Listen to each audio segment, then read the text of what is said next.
terdapat hantu pastor kepala buntung.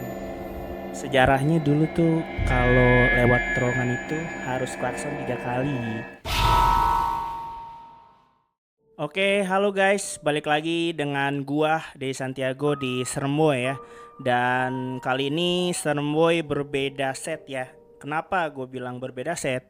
Karena kali ini Seremboy akan ngebahas soal segmen yang terbaru dari Seremboy yang berjudul atau bertema Scary Talk. Ya, Scary Talk ini adalah kita akan membicarakan beberapa urban legend atau mungkin pembahasan-pembahasan menarik soal horor yang akan kita kupas tuntas semua di hari ini.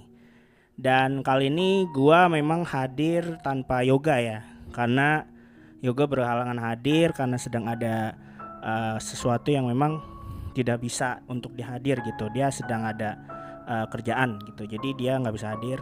Namun nggak apa, kali ini gue juga nggak sendirian. Gue akan ada salah satu bisa dibilang tiktokers ya, tiktokers, dan dia itu mungkin ada yang tahu lah dengan orang ini gitu yang akan gue undang langsung ngobrol-ngobrol bareng gue. Pokoknya lengkapnya kita akan langsung tayangin setelah yang satu ini. Jangan kemana-mana, tetap di Seremboy Scary Talk.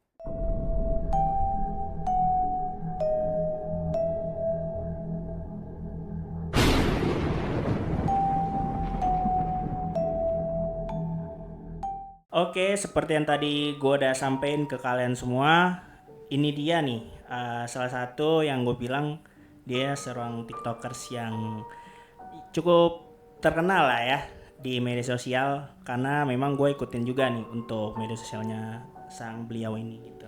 Langsung aja. Dan dia Ardiansyah. Dan halo Dan. Halo.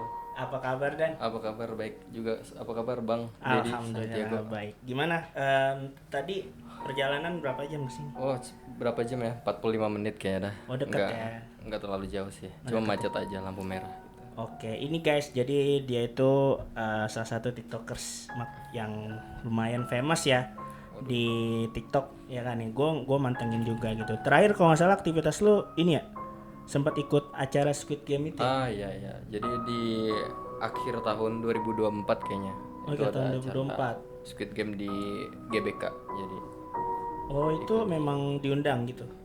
Jadi konten kreator semua diundang di situ buat bikin konten, jadi promosiin Squid Game 2 gitu. Jadi ada permainannya. Kayak jadi green light, red light gitu. Jadi seru ya. Berarti banyak artis yang datang dong. Banyak. Wah, seru banget tuh. Ya waktu itu kan dia sempat datang tuh ke acara itu ya. Beberapa waktu yang lalu ya. Udah ada sebelum puasa ya. Iya, ada sebelum puasa. Belum puasa ya. Oke guys, dan kali ini gue bakal langsung ngebahas soal yang tadi gue bilang ke kalian ya.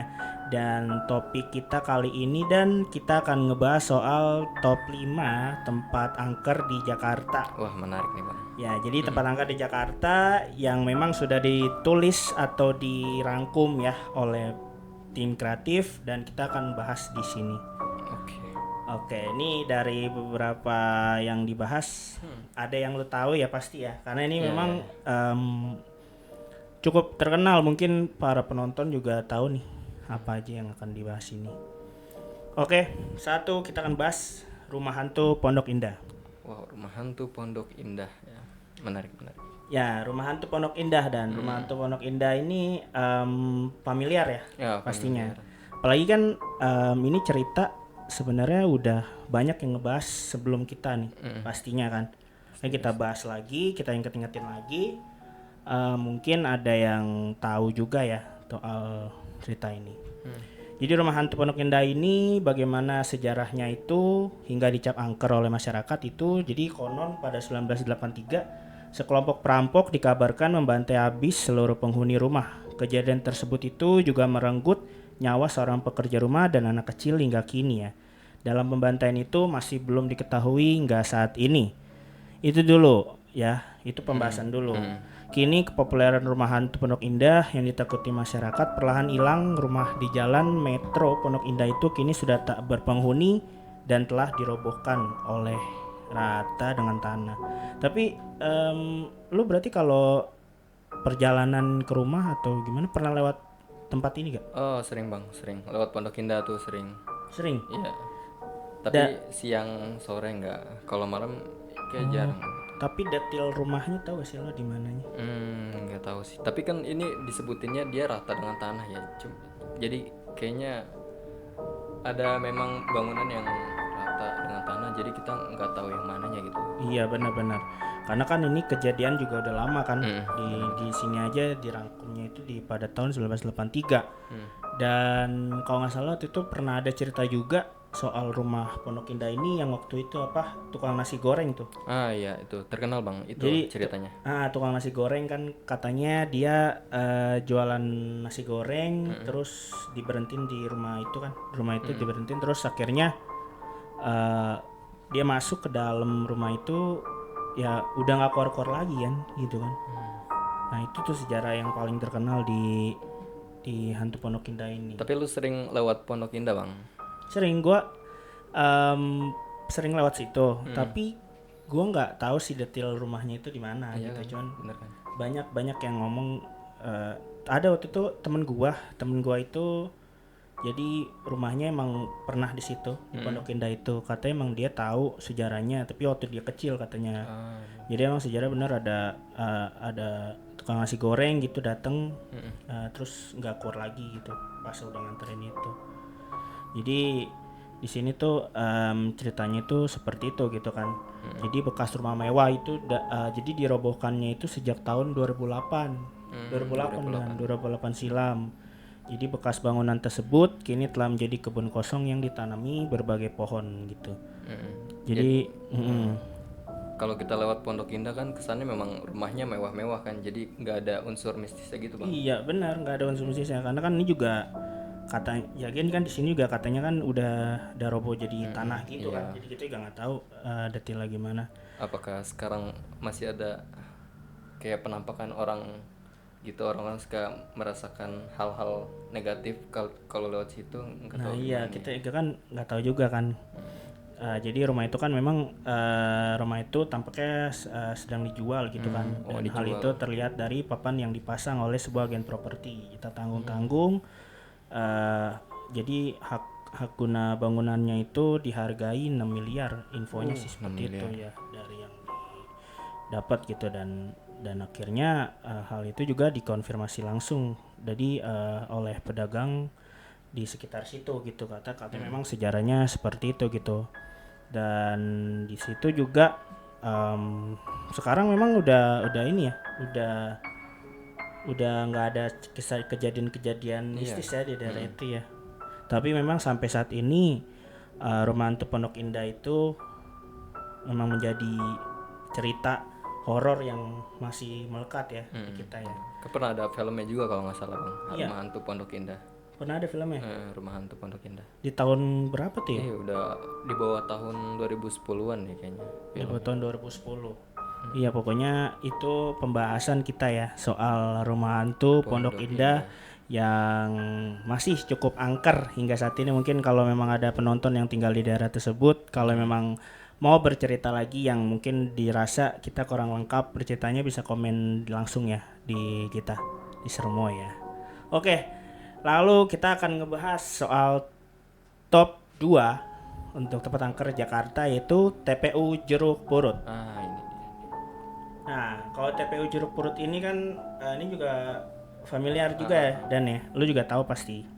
Jadi cerita yang beredar di masyarakat di tempat pemakaman umum TPU Jeruk Purut itu terdapat hantu pastor kepala buntung. Hantu pastor kepala buntung. Jadi sosok tersebut biasanya berjalan di tengah malam mengenakan jubah hitam dan ditemani seekor anjing ya. Seekor anjing serta penampakannya akan diikuti oleh lolongan anjing sekitar gitu. Anjingnya anjing beneran ya, bukan anjing. Bukan gini. Ya, penyebab gentayangannya masih simpang siur katanya Dan hingga saat ini. Ada yang menyebut hantu pastor kepala buntung itu merupakan korban pada zaman Belanda. Pelaku mengira pastor adalah penjajah padahal dia seorang WNI gitu. Baru tahu gue Bang. Namun ada juga cerita bahwa pastor adalah korban pembunuhan yang jasad dan kepalanya dibuang di tempat terpisah gitu. Jadi mungkin waktu itu mungkin ada ini kali ya, kayak ribut-ribut gitu kali ya, kayak ribut terus akhirnya salah sasaran gitu ya, akhirnya aja gitu namanya, lagi rame gitu kan, lagi berantem gitu kan. Jadi kan konon juga hantu pastor ini sebenarnya sedang berusaha menemukan makam dirinya yang hilang menurut warga setempat gitu. Diduga makamnya berada di TPU Tanah Kusir dan bukan di TPU Jeruk Purut gitu. Oh berarti ini ya. Beda dong ya. Iya berarti dia itu dikuburinnya di Tanah Kusir kali ya, berarti ya. Di makamnya di Tanah Kusir. Padahal mungkin kejadiannya TPU Jeruk Purut gitu. Cuman kalau ini lu pernah ada gak denger cerita soal ini? Pernah kan? Dan ada filmnya juga kayaknya. Oh ada filmnya juga ya? Oh kalau nggak salah waktu itu, oh iya pernah ada tuh filmnya TPU. Kalau kita dengar kata TPU Jeruk Purut kan kita pasti nyambungnya ke hantu yang kepala buntung itu Bang. Iya, pasti yang hantu kepala buntung sampai sekarang sih. Kalau lu pernah nggak Bang masuk ke situ Bang? Belum, gue belum pernah masuk, tapi kalau dalam perjalanan sih pernah lewat situ. Cuman emang angker sih, emang kayak auranya tuh beda gitu kalau lewat situ gitu, apalagi kalau lagi malam gitu kan. Kalau lagi malam gitu, pokoknya ini juga pas di tahun 2006 kisah mistis tersebut juga telah diadaptasi ke layar lebar, benar kata lo nih, menjadi film horor berjudul Hantu Jeruk Purut. Oh iya, Hantu Jeruk Purut sempat ada di 2006 ya. Lupa tuh lalu dibintangi oleh siapa tuh, pokoknya pernah ada, sehingga tak heran kini taman makam jeruk purut itu juga kerap menjadi wisata horor. Dan jadi kalau banyak mungkin konten-konten kreator horor yang kesana gitu ya untuk ya melakukan sesuatu hal-hal goib di situ. Kalau video ini tembus 2000 like kita bisa explore ya.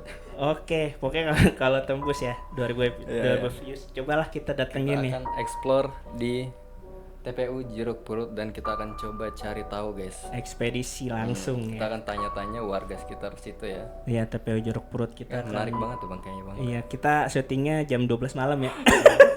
biar seru gitu kan. Kalau siang-siang kan kagak ada serem-seremnya. Langsung jam 12 malam kita syuting ke situ. Langsung ya agak keserupan.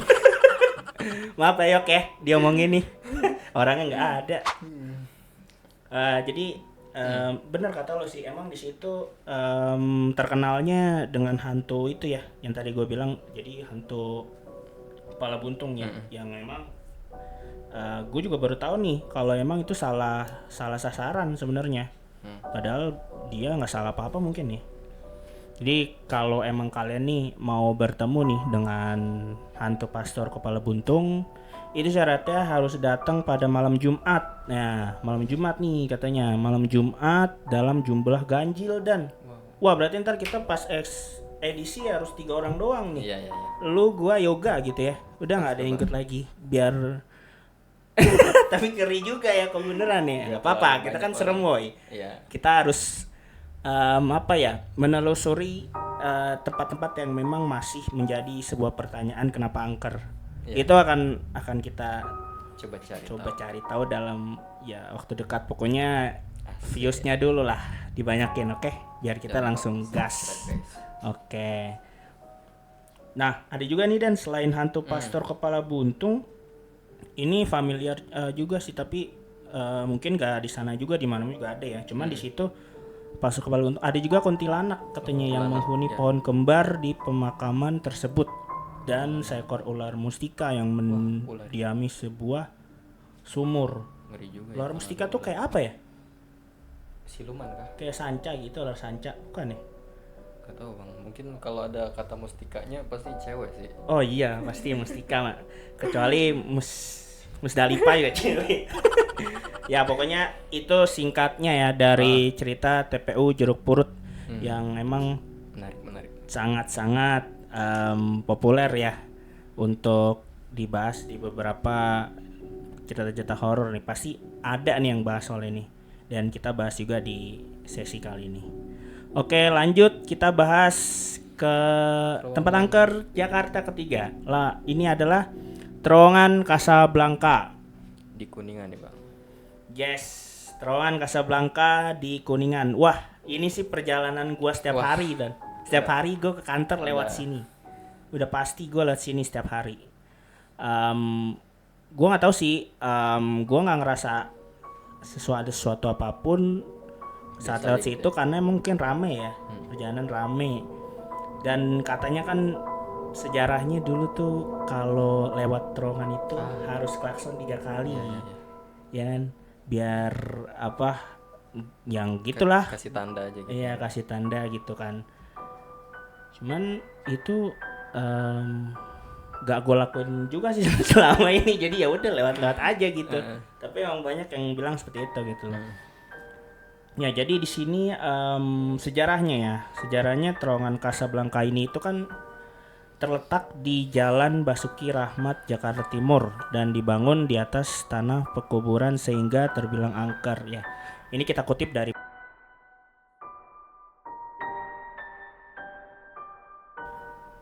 itu yang jadi kita kutip dari situ.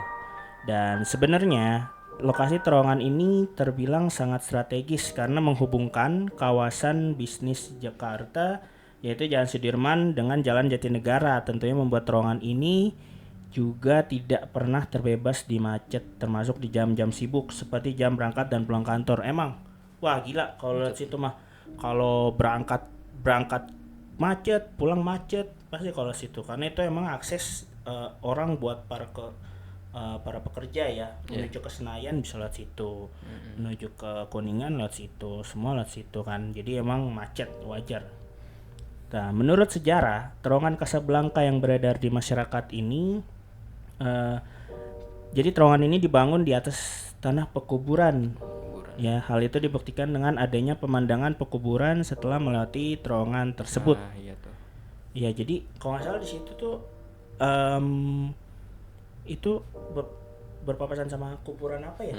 Ada di situ. Yang sebelum Mall Casablanca sih. Iya, kan ada kuburan tuh yang di samping kirinya. Apa ya namanya? Kuburan apa lah, pokoknya ada kuburan di situ guys. Mungkin yang tahu bisa komen ya. Ada, kalau nggak salah di situ emang ada kuburan, dan mungkin sejarahnya katanya jadi itu awalnya kuburan semua tuh. Akhirnya dipapas sama pemerintah dijadiin jalan Terowongan Kasablanka itu. Nah, mungkin ada yang masih nyangkut lah di situ, beberapa hantu-hantu ya mungkin ya, yang emang sudah banyak banget nih ceritanya nih. Jadi bener nih, jadi hal ini itu yang kemudian membuat terowongan ini terkenal dengan keangkerannya, bukan hanya di Jakarta tapi juga di Indonesia. Bener.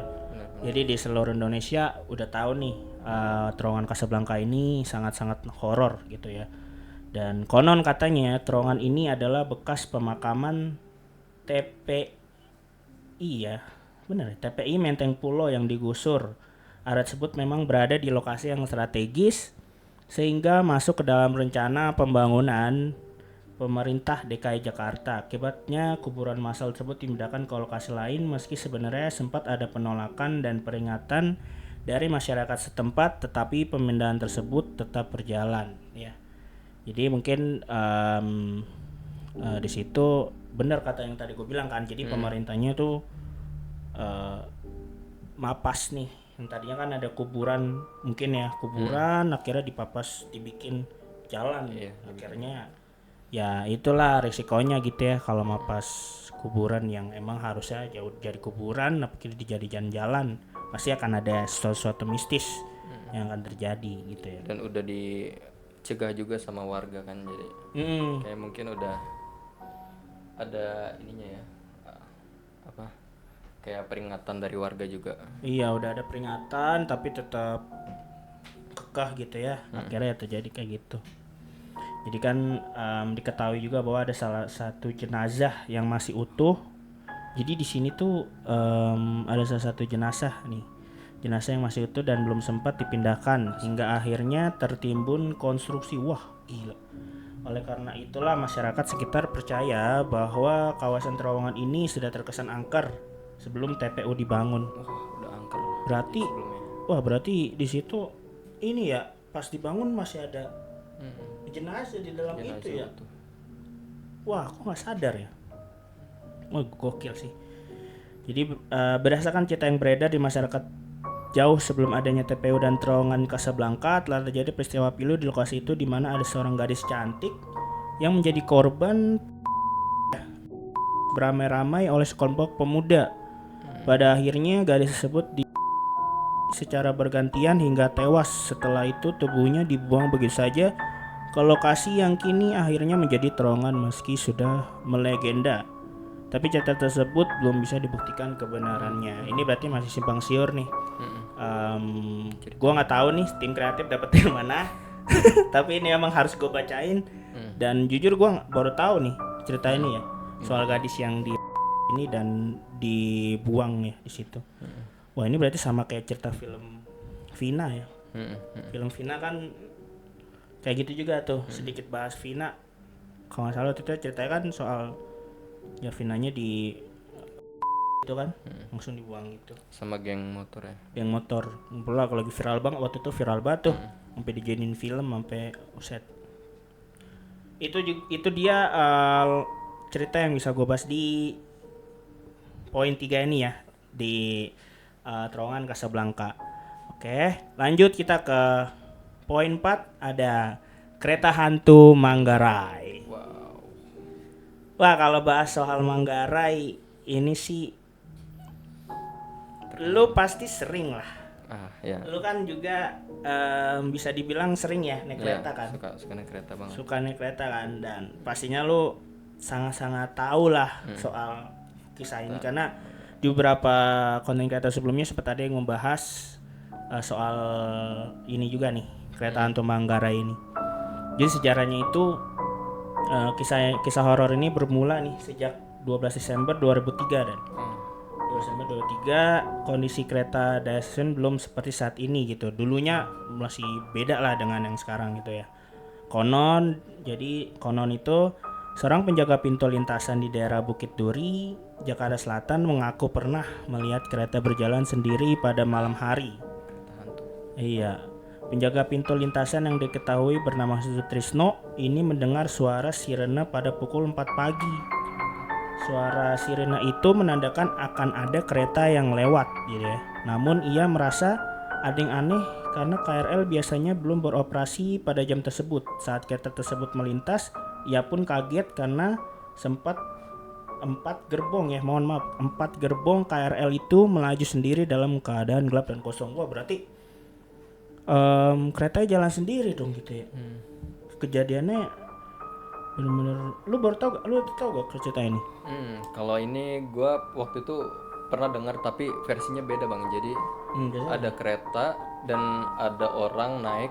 Jadi singkat cerita kayak penumpangnya itu kayak hantu semua gitu. Jadi penumpangnya pucat dan nah itu jadi nggak tahu tengah malam atau pagi-pagi gitu. Jadi ada kereta dan dia naik dan ternyata kereta itu penumpangnya penuh cuman mukanya pada pucat gitu dan kayak gitu hantu kayaknya. Oh, jadi cerita kayak gitu? Iya, yang gue denger. Ini lebih serem lagi dong berarti ya. Dan ada filmnya juga udah di. Filmnya juga ada ya? Ada, udah lama. Kereta hantu. Oh, gokil sih. Jadi lu denger waktu itu emang dari cerita orang atau gimana? Gue pernah baca ceritanya sih. Jadi kayak gue kan suka baca-baca cerita horor ya dan ini kan emang terkenal banget kalau kereta hantu Manggarai ini kan. Iya benar. Ini sangat terkenal. Pastinya kalian juga pernah tahu nih untuk poin 4 ini yaitu cerita horor ya di kereta stasiun Manggarai. Iya. Gitu. Dan di sini jadi sejarahnya juga ini kan tadi katanya itu ada kereta yang tiba-tiba lewat ya di jam 4 pagi gitu kan. Jadi cerita mistis ini ternyata tak hanya dialami Sutrisno gitu. Sutrisno yang tadi dia bilang nih katanya soal yang tadi kan. Jadi seorang warga yang tinggal di sekitar stasiun Manggarai juga pernah mengalami hal yang sama. Saat itu ia dihampiri oleh pemuda yang sedang kebingungan mencari transportasi untuk pulang. Pemuda tersebut mengaku baru saja turun dari KRL ya. Ia pun tampak kaget karena saat itu jam sudah menunjukkan pukul 10:30 malam sepengetahuannya. Seharusnya kereta terakhir lewat pukul 10 malam. 10 malam. What? Wow. Wah, ini berarti horor juga nih. Pemuda itu lantas menjelaskan kalau ia menaiki KRL yang penumpangnya mengenakan baju serba putih. Wajah para penumpang pun tampak pucat layaknya mayat. Ini yang tadi lo bilang ya? Ini yang tadi lo bilang sesuai dengan yang di pembahasan kita, memang betul adanya ya. Yang tadi lo bilang. Akhirnya ia mengajak pemuda tersebut bertemu petugas stasiun. Ia kemudian menceritakan apa yang dialami pemuda itu kepada petugas. Petugas pun tampak tak percaya karena ia tak melihat ada kereta yang melintas. Untuk meyakinkan kedua orang itu, si pemuda lantas menunjukkan koran yang ia pinjam dari seorang penumpang. Koran tersebut lupa dikembalikan karena ia buru-buru turun. Ketiga orang itu sontak kaget dan merinding karena koran tersebut merupakan koran terbitan 1953. Buset, berarti pas lagi di dalam kereta itu Pinjam koran terus. pinjam korannya udah tahun 1953. Anjir. Itu kalau lu di posisi itu gimana? Waduh. Enggak kebayang. Merinding pasti ya. Ending pasti. Itu sejarahnya tuh, benar kata lu, berarti emang sesuai ya. Dan atas kesaksian beberapa orang, cerita horor hantu Manggarai pun menjadi fenomenal dan banyak diperbincangkan. Bahkan kisah ini juga diangkat menjadi film layar lebar berjudul Kereta Hantu Manggarai pada 2008. Benar, berarti yang tadi lu bilang kan katanya sempat ada filmnya juga ya. Berarti beberapa yang kita bahas ini emang beberapanya juga sudah dijadikan film ya. Dari tadi kan kita bahas soal yang Pondok Indah, Jeruk Purut, ini sudah ada semua film. Dan ini juga ada nih. Emang kalau buat para pengguna kereta ya, kereta api, mungkin kalau di Manggarai ini sudah nggak asing lah jangan cerita ini gitu ya. Walaupun memang sekarang ini nggak mungkin lah, udah nggak ada lagi kayak gitu ya. Udah bagus banget sekarang Udah bagus banget ya. stasiunnya. Karena gue juga terakhir, tapi gue jarang naik kereta sih. Cuman terakhir gue pernah naik kereta itu, kalau ini cerita pribadi gue sih. Gue nggak kalau yang tadi Pak Sutrisno bilang itu kan itu kereta jalan sendiri gitu ya. Kalau gue keretanya jalan ya normal sih, cuman herannya di situ benar-benar sepi banget dan Sepi banget. padahal di masih jam-jam 6:30, 7:30 malam itu di hari normal waktu itu padahal. Nah terus gue kayak ada ngeliat di situ kok ada sapamnya itu, security-nya itu nggak nyamperin, nggak apa, diam duduk aja di situ. Itu kisah nyata gue waktu itu pas gue lagi mau ke Depok. Waktu itu kan gue mau ke Depok Pondok Cina tuh, lewat Manggarai. Nah di situ tuh, tapi gue nggak tahu. Terus dikasih tahu sama temen gue, kadang memang suka ada yang kayak munculan kayak security gitu, tapi padahal mitosnya itu bukan security-nya gitu. Kalau itu sih pernah gue, dan itu benar-benar diceritain sama temen gue dan emang gue ada di situ juga. Jadi benar-benar sepi, padahal waktu itu jam hari biasa tuh jam 6:30. Entah emang gue nggak tahu ya, tapi layaknya kayak emang biasa aja, kayak turun ke stasiun gitu. Emang mungkin karena tapi kan nggak mungkin kereta sepi gitu ya. Iya. Dan mungkin kereta sepi, ini benar-benar sepi banget. Apa mungkin emang gue naik tapi orang nggak ngeliat kereta itu gitu kan. Dan lu sempet ngelihat sapam. Ngeliat sapamnya diam aja.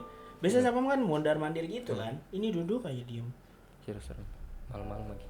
Iya, jam nggak malam banget sih, padahal jam 6:30, jam 7-an gitu. Herannya apa mungkin itu kereta horor kan, gue nggak tahu juga tuh. Oke, ini pembahasan kita yang kelima ya, dan ini pembahasan kita yang terakhir di sesi kali ini, yaitu Rumah Kentang Prapanca. Nah, ini gue juga tahu ceritanya ya, tapi tahu dari film malah gue kalau ini mah. Iya, filmnya. Karena ini pernah ada yang bintangi Luna Maya kalau nggak salah itu, sama si Christian Sugiono gitu ya. Ada filmnya tuh, gue pernah nonton. Dan ini kita akan bahas soal sejarahnya ya. Jadi rumah kentang Prapanca ini sebuah rumah dengan sejarah mistis di Jawa Selatan. Dikenal karena cerita tentang seorang anak kecil yang meninggal setelah jatuh ke dalam kuali berisi kentang rebus. Cerita misteri rumah kentang Prapanca ini salah satunya dituturkan dalam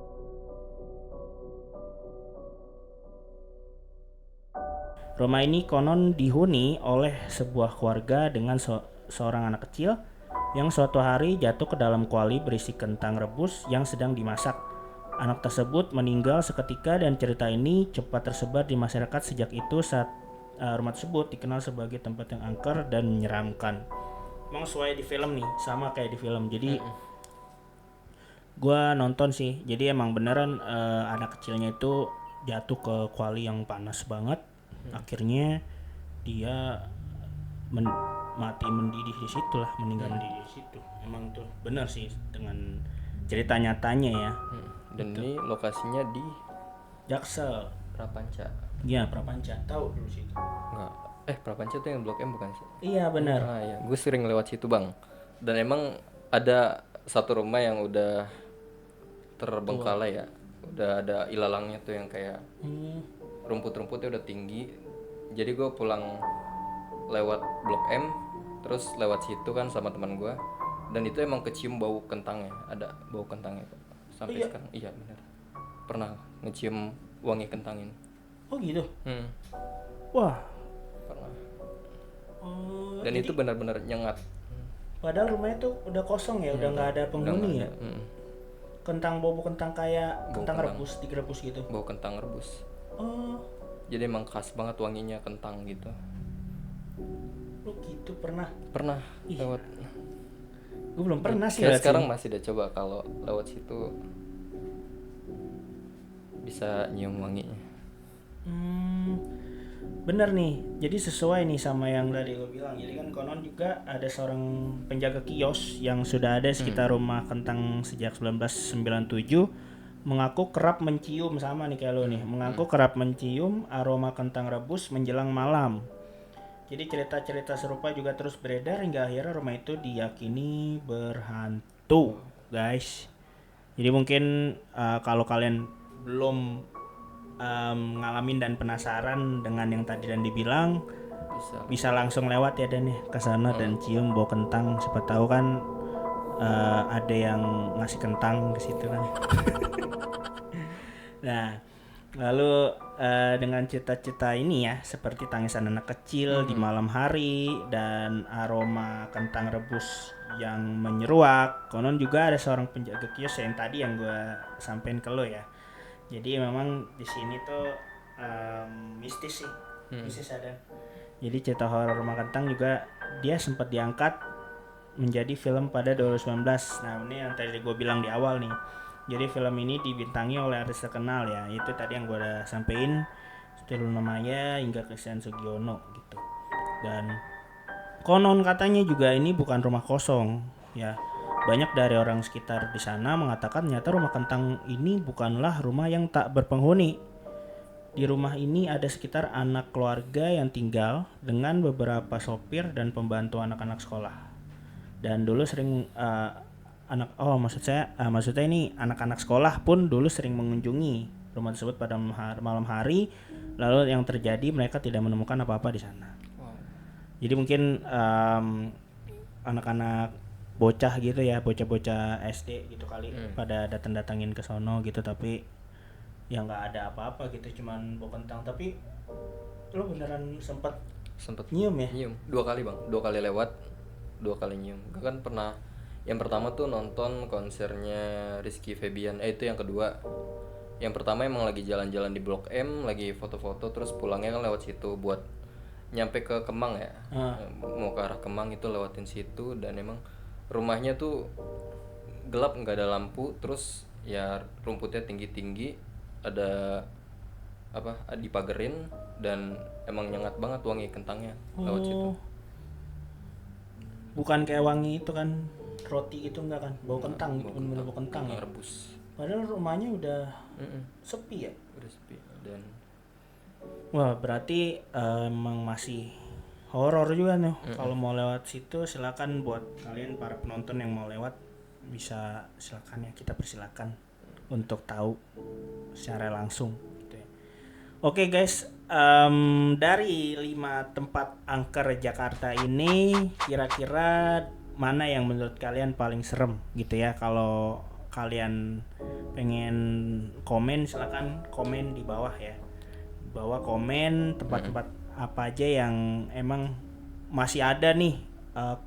Kak, ini ada lagi nih yang belum dibahas nih. Tempat angker lagi nih di sini. Boleh kalian bisa share, bisa komen di kita ya di Seremboy pokoknya. Oke dan Nah, kalau menurut lu nih Bang, lu favorit lu yang mana Bang dari kelima tempat ini? kalau favorit gue ya, kalau favorit gue sih ini dari cerita ya. Ini Kereta Hantu Manggarai sih kalau gue. Karena ceritanya serem banget sih.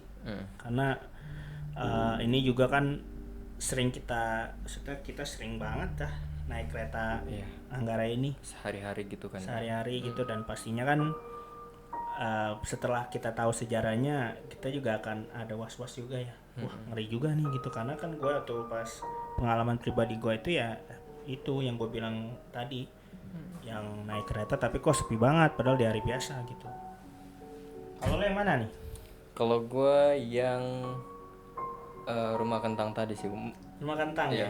Meskipun nggak visual apa kayak hantunya gitu, nggak terlalu ke highlight ya, lebih ke highlight kayak kentangnya gitu kan. Jadi rumah kentangnya, jadi rumahnya doang gitu. Jadi memang. Berarti kalau lu lewat situ lu nyium kentangnya tapi sambil merinding nggak? Enggak, Biasa aja, cuman karena ya udah nyium kentang aja gitu ya. Kentang. Tapi padahal waktu itu padahal dia tuh rumahnya kayak di perjalanan gitu, maksudnya kayak di tengah-tengah jalan. Kayak lewatin perumahan, rumah gang sempit gitu kan. Dia ada di sebelah kiri. Jadi kalau kita dari Blok M, kita lewatinnya dari sininya, dia ada di sebelah kirinya. Emang di dekat jalan ya? Oh, itu lihat jam berapa waktu itu? Malam. Pulang konser dari Taman Literasi situ malam-malam jam 8, jam 9. Oh, bener nih. Berarti tadi kan yang kita bahas di sana kan katanya emang kejadiannya seringnya malam. Ya kan? Berarti itu pas lihat malam juga ya? Malam-malam. Wah, ngeri banget ya. Oke guys, itu yang udah kita bahas soal top 5 tempat angker Jakarta. Dan terima kasih yang udah nonton. Dan ini adalah segmen baru dari Seremboy. Dan semoga apresiasi kalian positif ya di segmen baru ini, agar kita bisa langsung upload terus untuk pembahasan horor yang menarik lagi ya. Oke, terima kasih banyak dan udah ngisi waktu luang di sini. Ya, invite saya. Oke, terima kasih banyak. Pokoknya tetap jangan sampai nggak nonton Seremboy ya. Dan jangan lupa di like, comment, share, and subscribe. Thank you guys. Minal aidin wal faizin ya. Mohon maaf lahir dan batin. Assalamualaikum warahmatullahi wabarakatuh.